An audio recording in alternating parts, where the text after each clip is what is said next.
Salut à tous, je vous propose de jeter un petit coup d'œil aujourd'hui à cette Casio référence MWD-110H, un nouveau modèle qui est sorti en janvier 2023 en 3 variantes.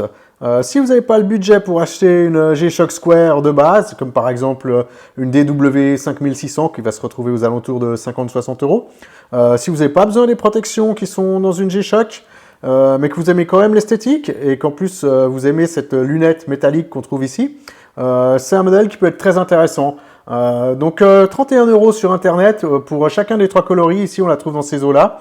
Donc si on jette un petit coup d'œil, ici on a un modèle qui est noir avec des touches de rouge qui est la 1AV. Ensuite on a la 3AV ici qui est vert foncé donc, et les petites touches ici sont orange. Et on a encore un dernier modèle ici en gris avec des petites touches de bleu et un écran inversé. Donc ça sera clairement la moins lisible des 3. En ce qui me concerne, j'aime beaucoup la verte avec les petites touches de orange. Je trouve que ça lui donne un look un peu field comme ça qui est très intéressant. Au niveau des spécifications ici, on a donc 47,2 mm de large, 51 mm sur la hauteur totale et une épaisseur de 12,4 mm. Sur la balance, elle est à 51 grammes. Si on fait une comparaison avec une G-Shock standard, on voit que la G-Shock standard a 0,2 de millimètre de plus en largeur. Elle fait exactement la même hauteur à 51 mm et elle a 0,2 de plus aussi en épaisseur. Elle a aussi 4 grammes de plus à 55 grammes qui doivent probablement être liés à la structure interne de protection propre au modèle G-Shock. Donc la boîte est intégralement en résine, vitre en résine, bracelet également en résine. On a ce bracelet qui est quand même relativement bon marché. En termes de confort, c'est vraiment l'entrée de gamme de chez Casio. On peut remarquer que la lunette ici, elle est plus massive que sur une G-Shock standard. Et on a aussi ces boutons acier sur les côtés qui sont aussi plus accessibles et plus gros que sur une G-Shock standard. On a ce bouton aussi central ici pour le rétroéclairage. Rétroéclairage à une seule LED que Casio appelle ambré. C'est vraiment le rétroéclairage le plus cheap aussi qu'on va trouver chez Casio. Je trouve que la taille de l'écran ici elle est aussi intéressante. On a une meilleure lisibilité que sur une G-Shock standard et on voit qu'il occupe aussi mieux l'espace, ce cadran. Et si on regarde les chiffres des heures et des minutes, ils sont aussi beaucoup plus gros. Donc une lisibilité intéressante. On peut encore noter ici qu'on a une étanchéité à 100 mètres et une batterie qui va durer 10 ans si on ne joue pas trop avec le rétroéclairage. Donc c'est une batterie CR2025.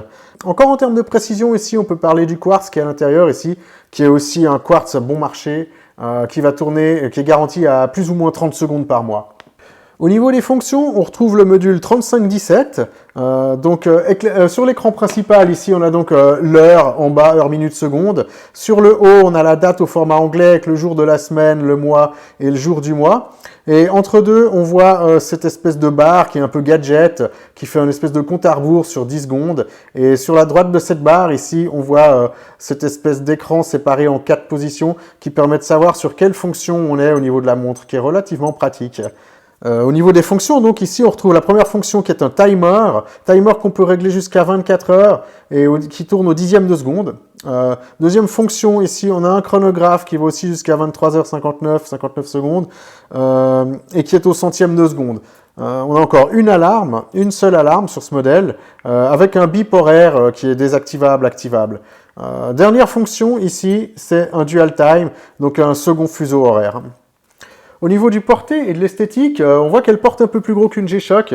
Si je vous montre un petit porté au poignet, sur mon poignet de 17,5 cm, ici on a un rendu avec une belle présence. Je pense que c'est aussi lié, cette présence est liée à la taille de la lunette, à la taille aussi de l'écran et aux chiffres qui sont plus gros. Si on fait un petit comparatif avec une G-Shock standard ici on voit que la G-Shock elle paraît quand même plus petite, hein, même si le bracelet ici, la configuration du bracelet fait qu'il dépasse un petit peu plus au niveau du poignet. On peut encore noter que cette résine elle est un petit peu moins confortable que sur certaines G-Shock. Le bracelet est assez moyen. Ça reste l'entrée de gamme de chez Casio, c'est sûr. Et la lunette brossée avec ce brossage vertical, elle est très belle, elle est sympa, mais c'est clair que pour le prix, c'est pas un usinage ici. On a l'impression que c'est un matériau qui a été embouti parce que la surface n'est pas vraiment plane. Mais malgré tout, on a un joli rendu, je trouve, pour le prix. On a encore ces fausses vis en plastique ici qui maintiennent, qui font comme si elles maintenaient la lunette en place, avec des fausses têtes de vis, avec un design relativement original. Donc ces boutons acier aussi sur les côtés qui sont accessibles et vraiment d'une bonne taille. Alors peut-être qu'on les activera plus facilement sans faire exprès, mais au niveau accessibilité, c'est mieux que ce qu'on peut trouver sur une G-Shock standard. Il y a encore ce bouton pour le rétroéclairage ici sur la face avant qui fait aussi très bon marché, hein. La disposition de l'écran que je trouve plus intéressante finalement que sur une G-Shock. Esthétiquement, je la trouve très réussie.